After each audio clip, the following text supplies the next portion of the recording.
திருவருள் நமக்கு ஒரு கேரக்டர் கொடுத்திருக்கிறது. நாம நடித்து கொண்டு இருக்கிறோம். நமக்கு எவ்வளவு நாள் நடிக்கணும்னு கொடுக்க கால் ஷீட் கொடுத்த வரைக்கும் தான் படத்தை நடிப்போம். முடிஞ்சு போச்சுன்னா தம்பி படம் அடுத்த வாய்ப்பு பாப்பா போயிட்டு வாப்பான்னு அனுப்பிச்சிருவாரா இல்லையா? அனுப்பிச்சிருவாரு. இல்ல சார் இன்னொரு வாய்ப்பு கொடுங்க சார், நீ கிளம்பு பாத்துக்கலான்னா முடிஞ்சு போச்சு. அந்த மாதிரி அவனால் நடத்தப்படுகிறது இந்த உலகம் நடந்து கொண்டு இருக்கிறது. நாம் என்ன நினைச்சுக்கிறோம்? நம்மாலதான் நடந்து கொண்டு இருக்கிறது.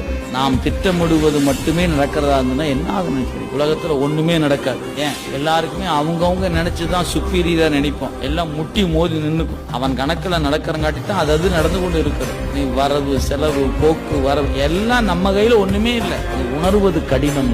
தெரிந்துக்கிறது ஈஸியா தெரிஞ்சுக்கலாம். பாட்டை படிச்சா தெரிஞ்சுக்கலாம். கூட்டுவதும் கூட்டி பிரிப்பதும் ஒன்றொன்றை காட்டுவதும் காட்டி மறைப்பதும் ஆட்டுவதும் ஆட்டி அடக்குவதும் கண்ணுதலும் முன்னமைத்த ஏட்டின்படி என்று இரு. எல்லாம் எழுதி வச்சிருக்குதுன்னு கம்மனு இரு. முடிச்சுட்டார் பாட்டை.